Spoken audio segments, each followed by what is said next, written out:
Oh, this is going to be really weird because I like to get up and move around. This is like, oh, I feel like Bob Barker. Always make sure your pets are neutered. Oh, this is awesome. But from the worst to the I best. mean, it's the first time you've ever been on your knees in front of me.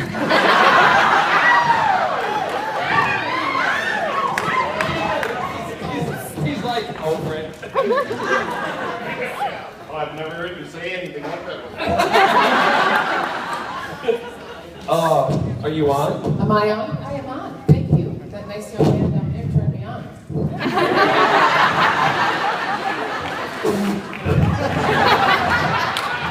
Hold them farther from your mouth, so yeah. There. I'm not saying a thing. Okay. Are you still here? Can you still hear us if we do this now?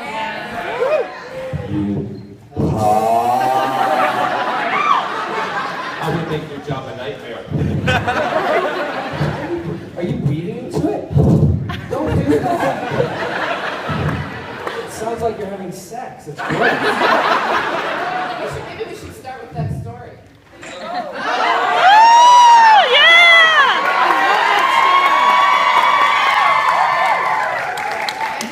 I'll try to keep it sort of a PG-13-ish. But hold on, you gotta speak into the microphone. They're directional. So, but they're not? No, they're not. So like this? Like this? So for next year, these mics are shit. Just yell at me if I'm doing it wrong, because he's going to do that. So, Tell us. Okay, go tell the story. All right, Anyway, so, well, thank you for having us. yes, This is thank you for absolutely letting me great. here.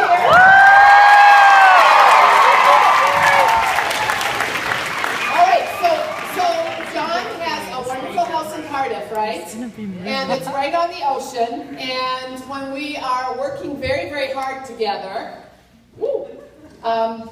we usually end up in Cardiff. And it was one of those nights where we had been working really, really hard and drinking a little bit, maybe. A lot. And eating quite a few bags of some kind of sugary treat. So we go to bed, and we're in two separate rooms, obviously. John and Scott's master suite is toward the front of the house, and then the room that I usually get, called Carol's room, is right next to it. So I'm falling asleep in the middle of the night, all of a sudden I hear, oh. And I'm thinking, okay, I'm a big girl. I've heard this stuff before. Get my earphones out. Still could hear. Oh. And then the bathroom wall is up against the wall where my bed is, and then I hear, oh no, oh my God, it's killing me. It's killing me. And then thumping on the wall. And so, like somebody might be leaning against the wall. And I'm thinking, oh no, please, I can't stand this. Pillow over the head, do my best to get asleep, wake up the next morning, come out into the hallway, and I look at him and he said, did you hear me last night? And I'm like, yes. He said, I had the worst heartburn. And I go, oh, thank God,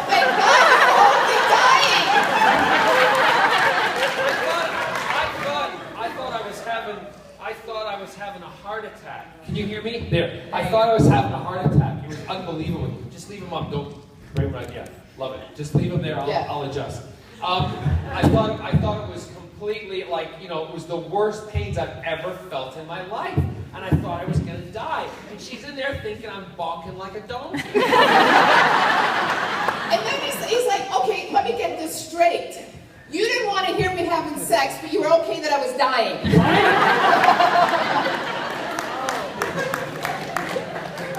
Whatever.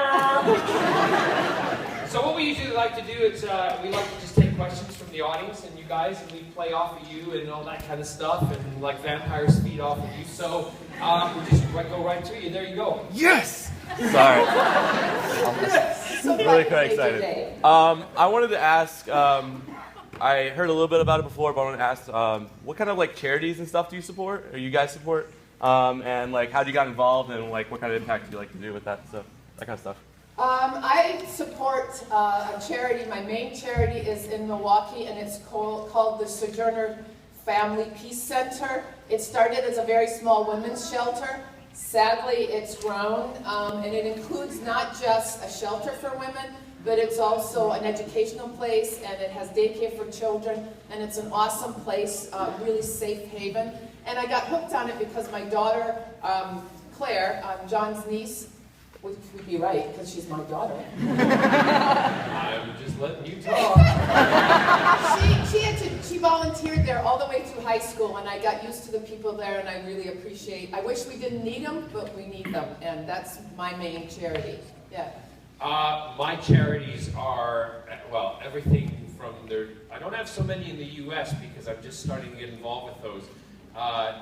The UK ones, I do Hearing Dogs for Deaf People, which I'm a huge supporter of with Princess Anne, and also I'm one of the celebrity patrons of Dogs Trust, which is a charity for dogs. For instance, if somebody passes away and they leave their dog, to the Dogs Trust will take it in with all of the belongings the dog has, give it a place to stay until they find a rehome for it.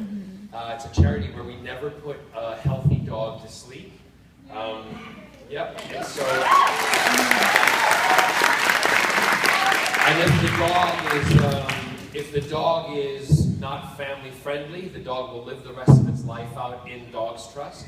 I also do a lot of cancer research charity work in the UK for nurses. I'm going to say the name wrong because I always do. Mary Curie nurses, I think it is, who take care of cancer patients. I also, gosh, off the top of my head.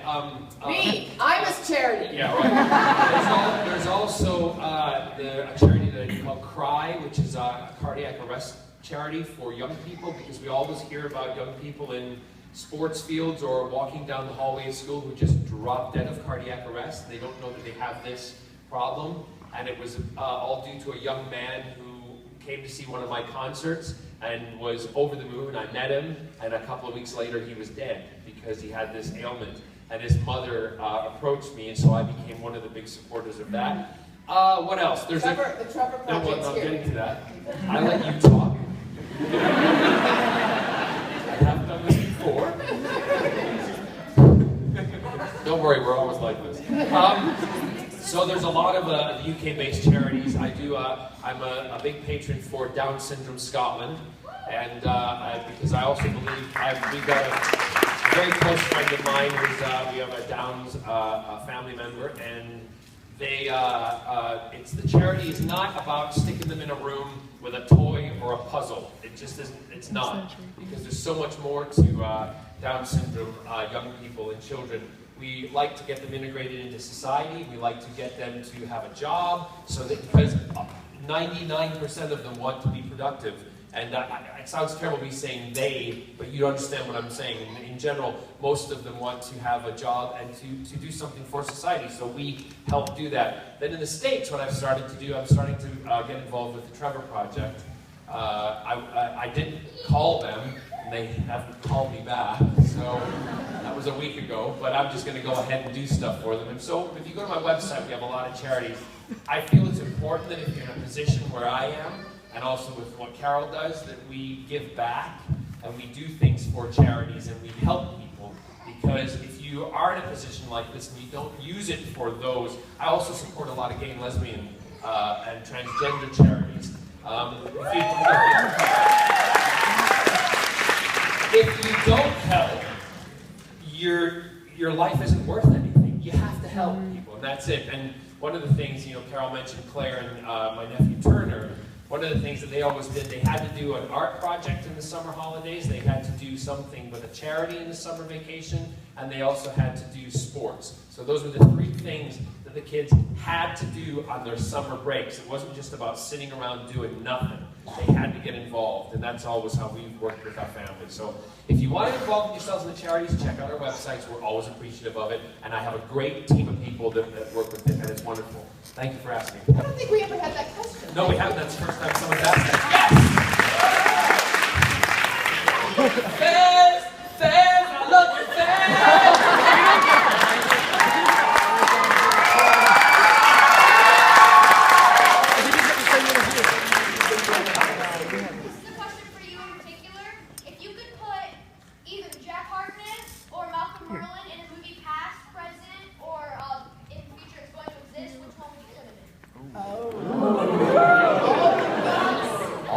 movie would I put Malcolm Merlin or Captain Jack Harkness in, past, present, or future, that exists or might exist?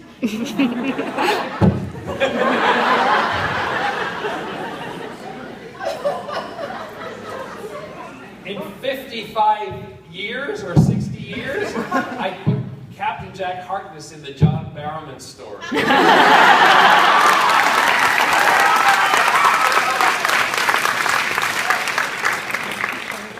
And then I would put Malcolm Merlin in The Wrath of Khan.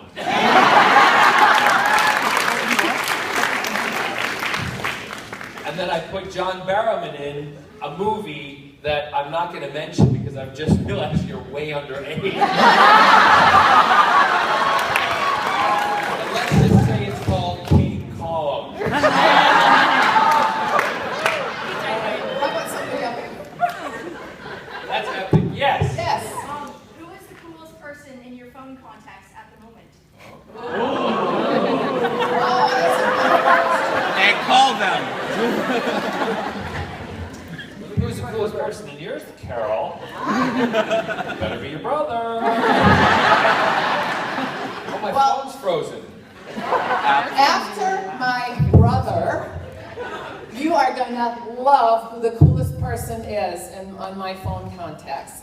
And every now and then when I call up this person's contact, I don't call them, and I just stroke the glass. That's really creepy. Jillian Anderson.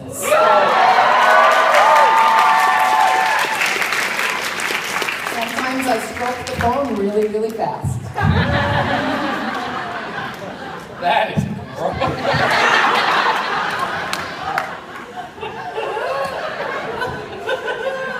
All right, so right away I bring up, I've got Alex Kingston. What else I have? I have David Tennant.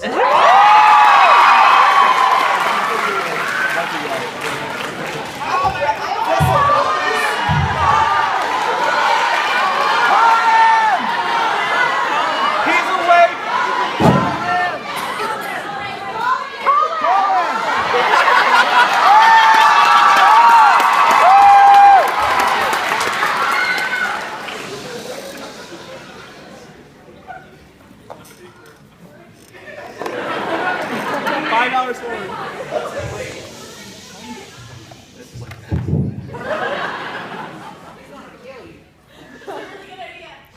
Please don't shout.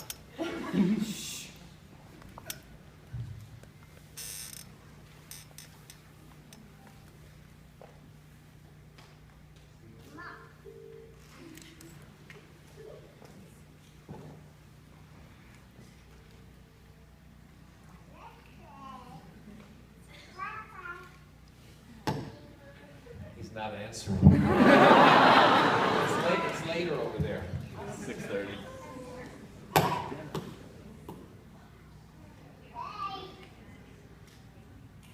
Leave a message. Hey David, it's Barrowman here. I'm just in North Carolina, and I was thinking about you because I have a lot of people who just wanted me to say hi to you. Say hi, everybody.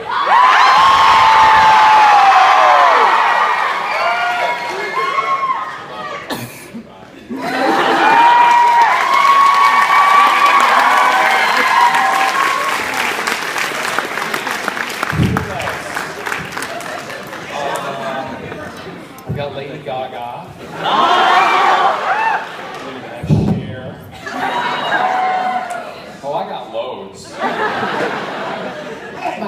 I've got people you don't know. My mom and dad. My sister. Although I don't stroke the phone when I'm done. So call Misha. No, I can't be known as the guy who goes to cons and calls on his That's not cool. Yes, right here in front. Sorry. Yeah, right here in front. Have you been to the tribute of Vignanto at Eden Garden? I have. We were back in Cardiff, and it was over I think it was over the summer, or maybe a little before. before that. We were going to go. I always eat dinner down in that area, and I know it exists. And I said to Carol one night, I said, let's just go down incognito. Yes, so John Incognito, right, in Cardiff.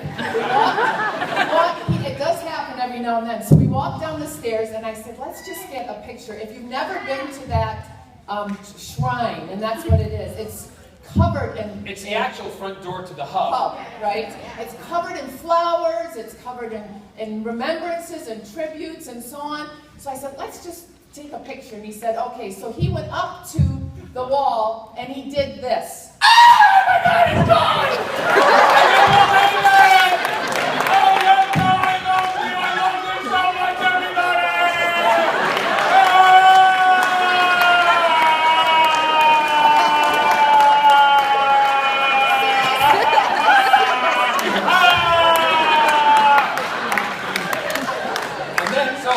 Started gathering. She's like, what are you doing? I'm like, so they'll never forget the fucking show.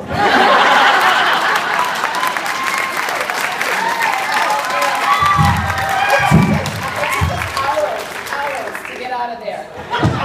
And then we were mobbed, and she's like, are we ever going to eat? And I'm like, I'm eating right now. I'm eating the love from everybody. I love it! It was like a swarm of ants, just all, I think they emptied the whole Cardiff Bay, and they were all standing down there at the hub. And I love it. I did post a picture online at one point, so it's out there somewhere. This young man jumping up and down right there, yes. Who's your favorite doctor? Oh, of course, the man I just called, David. In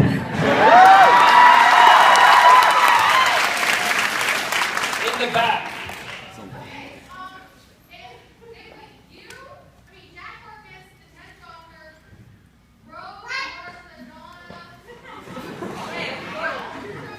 Are you writing fan fiction? Because I don't read that stuff. I love it, but I don't read it. Go. Wait, stop, talk. Wait, stop. You gotta wait for the laughs. Now start again.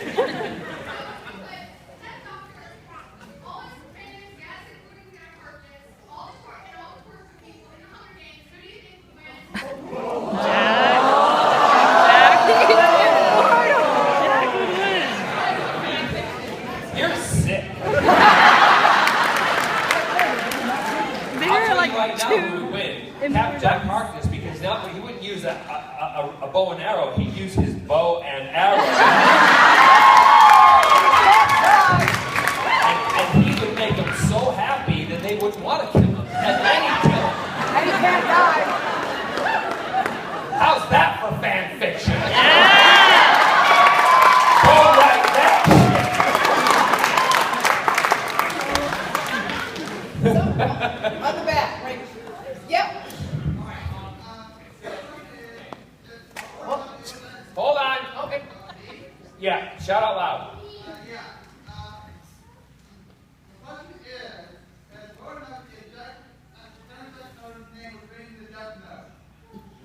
I didn't get that. Say it again.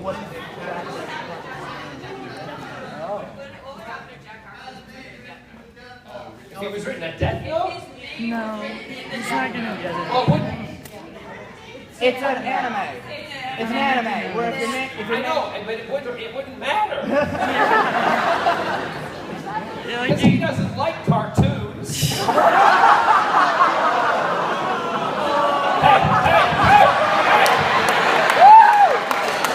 You asked the question, you gotta be prepared for the answer. I'm so excited about this. I love them, but Cap Jack doesn't. No. No, he wouldn't care because of Death Note. He's just gonna come back to life and be like, whatever, anime people. Yes.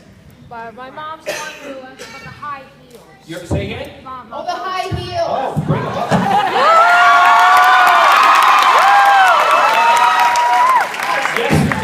Yesterday we had a challenge, and the challenge was because this lady, obviously, well, you look like you're fine in high heel shoes. She said she can't walk in high heel shoes, and I said, well, I taught my sister, my lesbian sister, how to She's not a lesbian, but I just called her that because she dresses like one. Proud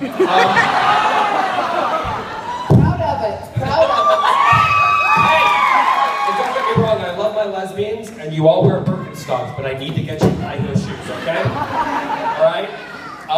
And she said, how did your sister, learn? Well, I taught my sister and my niece how to walk in high heel shoes. Now, I don't walk around my house in these things, boys. Get ready for this? You ready? I don't walk around in these things, but I actually, these are a little small. Those are the largest you could find? You gotta go to an Afro-Caribbean store. Seriously, that's where all the drag queens buy their shoes. But let me squeeze my goddamn feet into these. Do not break your ankle or mother will kill me. John, do the can-can. Kiss my ass.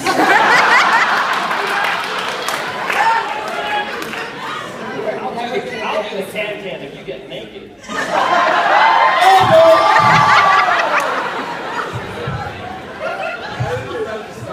Anybody got any grease? No, we're not. Wait, do I have it in? That's Sorry. I'm telling you, a lot of times we come to these things, my mother. Oh my God, this hurts. Okay, so what you gotta do is, you don't think about walking. They always tell you in high heel shoes to walk on your toes. Go down on the floor. Rubbish. Okay! You're making me nervous. I can walk better in them than you can. Here. So what you gotta do. So you gotta think. Listen, I did a show in drag, so I know, right? So I want to see you walk first. Go, tip down. No, listen, don't be embarrassed. Just strut out. Walk with your tits forward. Go. They're big enough. Oh, come on! Go, get out of here. What you gotta think is, oh my God, there is a gorgeous guy down at the end. You go, boy, I'm coming for you. And a little bit, these are a bit slippery, but a little bit more heel toe, right? Heel toe.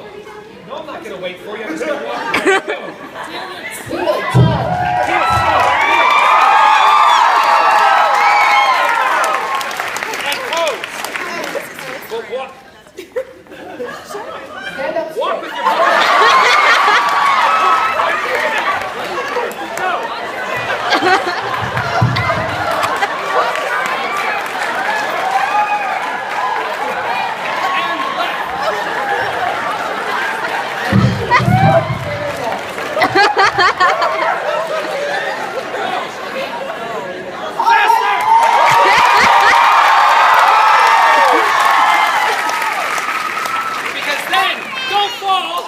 Then what you can do is you're able to run in them.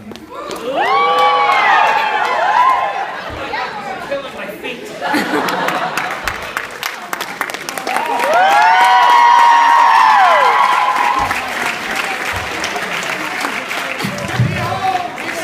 all right. Okay, I'm telling you right now, see these shoes? These shoes for a women's charity, okay? Yeah. Anybody like to buy? I'll sign them, and the money will go towards. Let's go to the Truth House. Yeah, to the Truth House, the women's charity. Okay.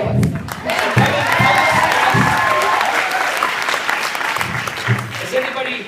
Where's Moose? Is Moose around? Tommy Lee. If Tommy Lee right there. If you guys want the shoes, go to Tommy Lee and tell him what you're willing to bid. And Tommy Lee will give them to the highest bidder. Okay? And Carol and I will sign it.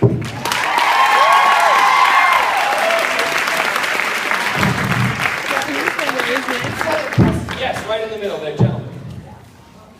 Acting question for you. So I started watching Arrow because I heard you. I always thought it odd that the kid playing Tommy Merlin wasn't too far away from you in age, or at least he doesn't look that way. Did it feel odd for you playing the father of someone who didn't seem that much younger than you? No, because I know what the story is, and I know things that you don't. That's all I'll say. But, people did say it, and Colin, who plays Tommy, is another Broadway actor and a lovely guy. And we used to joke about it because I said when the producers called me up and told me, you're going to be Tommy's father, Malcolm, and I went, do you think I'm that old? But theoretically, I could have had Tommy when I was in high school with my high school sweetheart, or when I first graduated. Technically, it is possible, but there's a lot more to the story, and all I'll say is just keep watching. Somebody in the green, and you've got kind of a pink thing on your head. Yep, you're right there.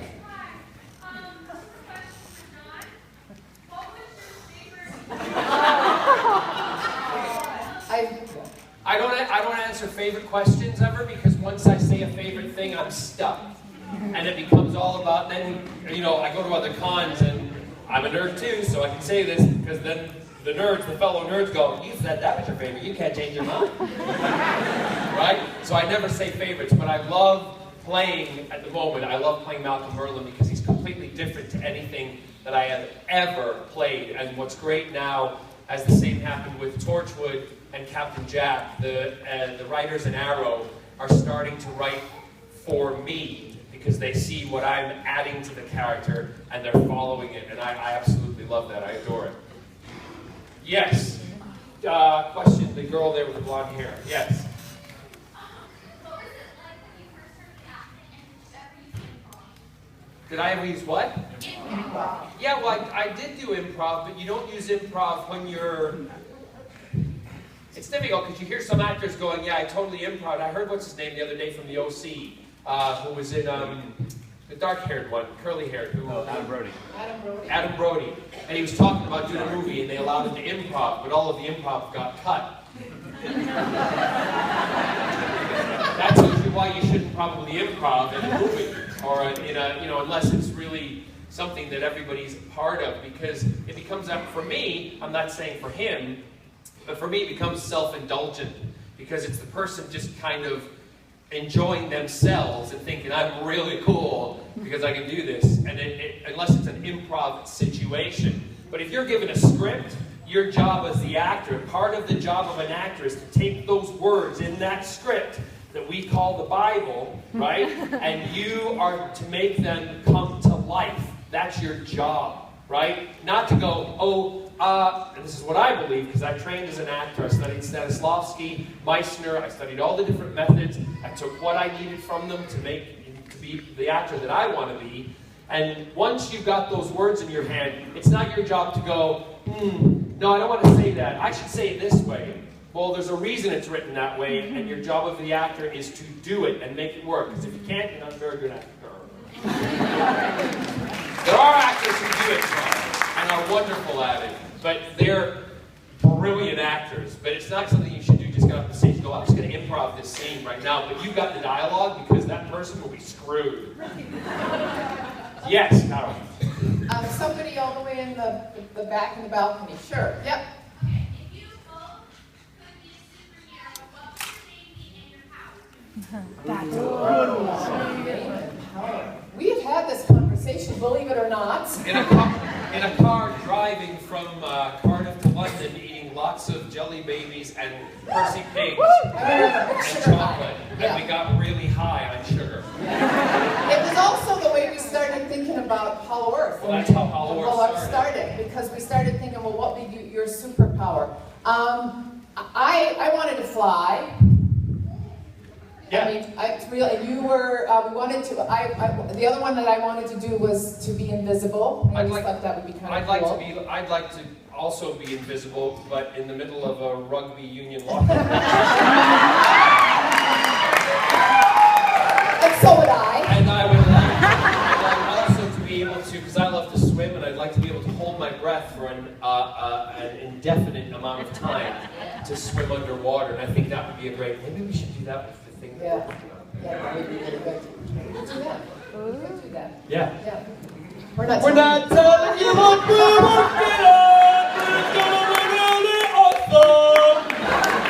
And it's to do with superheroes.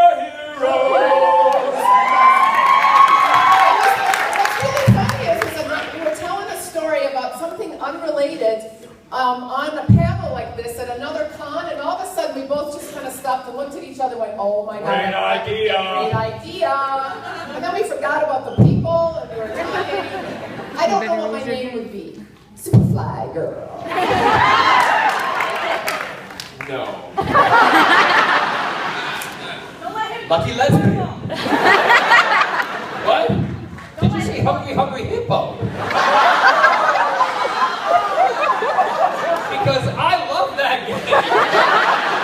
Oh, yeah. Hungry, hungry hippo. I still think that. Yes, the young man being held up in the wonderful Batman outfit. Oh.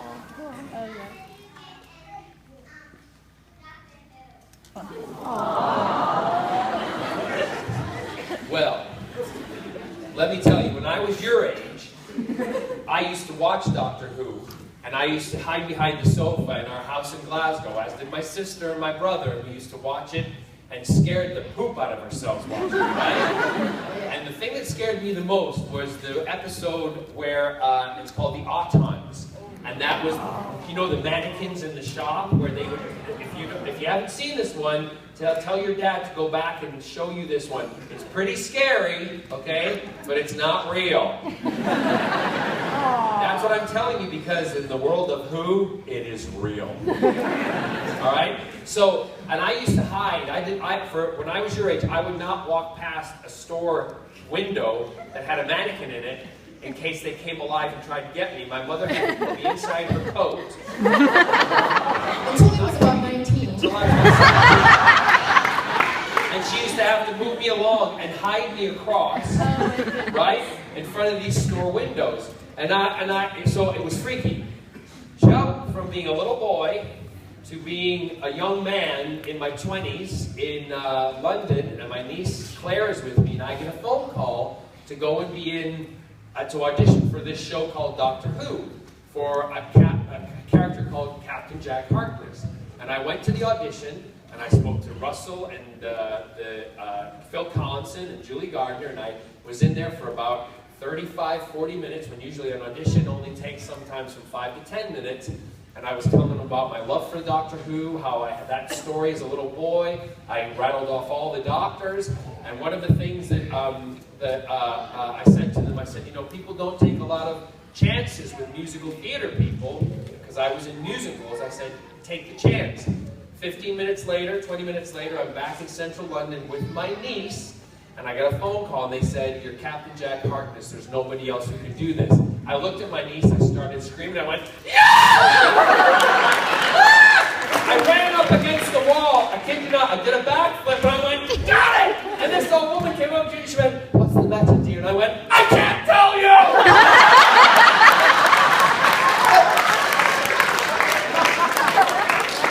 So, but the amazing thing is that when I was a little boy like you, I dreamt of being on Doctor Who. And if you dream of being on Doctor Who, if you dream of anything, it can happen, because I'm somebody who actually is living the dream that I had. And no matter, some people don't get to live their dream, but you should always have one, because it's always something to strive for.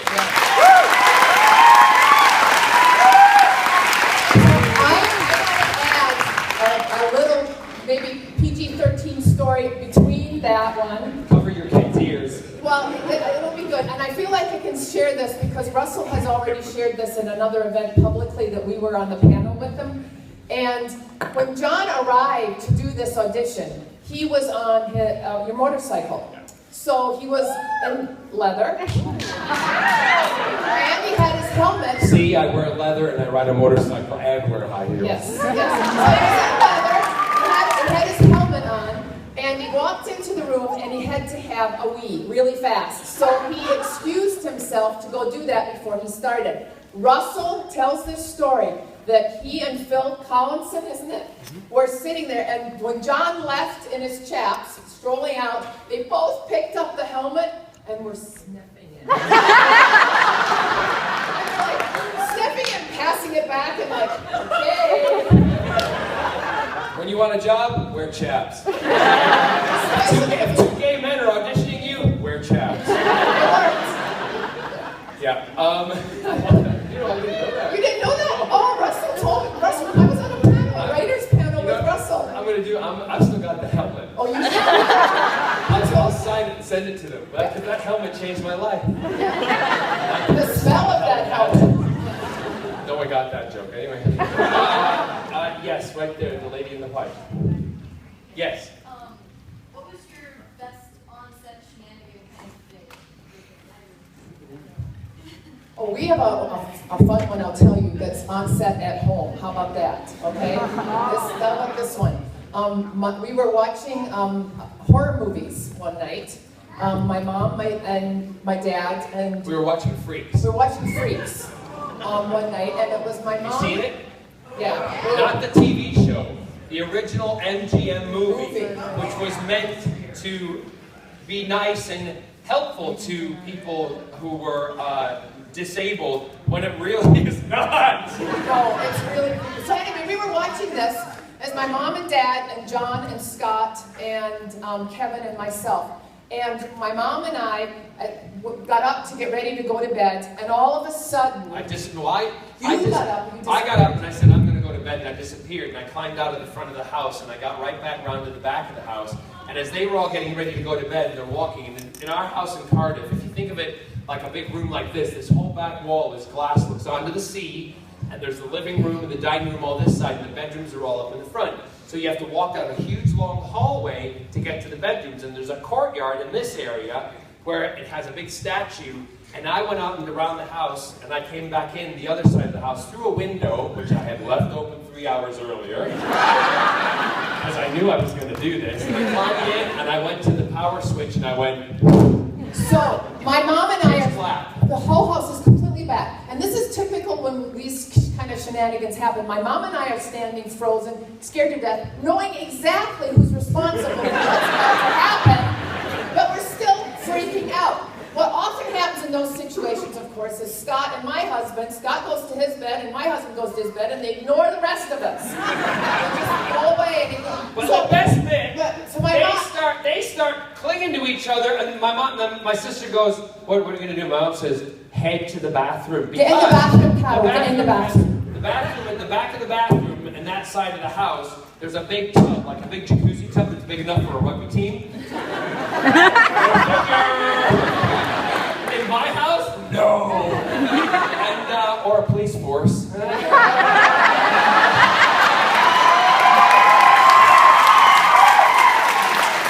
I'm not saying the Durham police force are pretty freaking hard. So I go into the bath, and they're going, we gotta get in the bathtub because there's no windows near the bathtub, and we can see what's coming at us.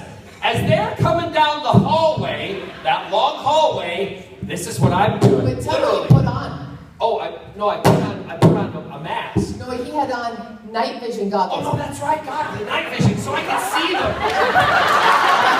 What I want to know is, why does he have night vision goggles? The rugby team! So I'm in the other room at the bottom of the hallway, and I can hear them going, Carol, we have to move down to the bathroom. So I go, and they're creeping, and I'm doing this on the floor. And I feel them coming by me, and I just do this.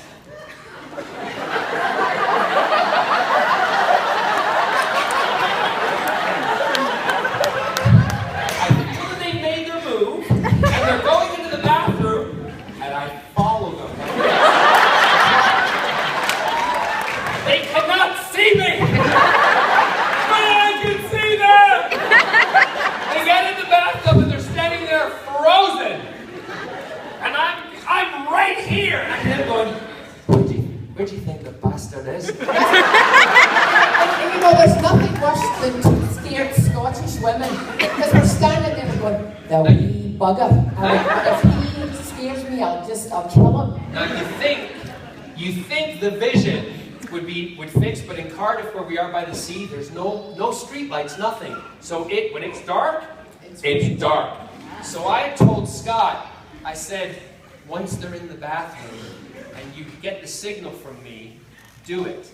So they're standing facing me. Scott's by the power switch. Because I can see them. And I take them off. And I go, Scott, here's light switch on. I go, ah!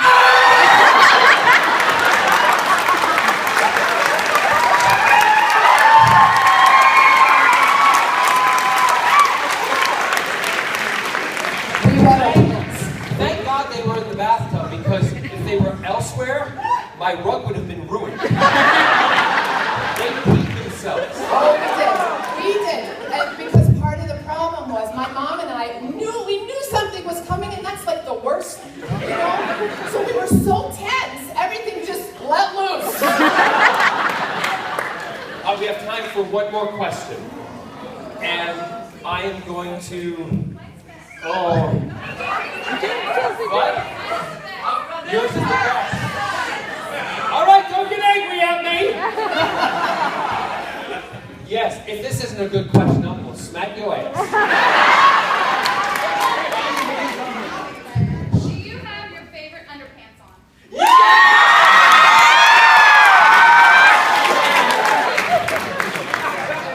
Before I do this, I just want to, I do a lot of conventions, and so does Carol, and I speak probably for both of us. I do them because we do them because we love it, but also the fact is that these conventions and people like yourselves, please know, I'm a nerd, I'm a geek, I love all this stuff myself, I grew up with it. Carol's a female nerd, a female geek. If you saw me yesterday, I was looking through comics, trying to find comics that I wanted, right? So, I get it. I love it. And the fact that you've changed my life and you've changed her life, we totally appreciate it. But also, this kind of con, what Tommy Lee's doing, what everybody's doing here, the guys who are all involved with the con, this is a great con because it's intimate, it's fun, it's not so massive that you get lost in it. We've had such a great time here, and I'm going to tell a lot of my friends in the industry that this is the con to come to if you want to chill back. And on that note, I'd like to say thank you very much, and my sister says, Thank you very much. I am not going to drop my pants.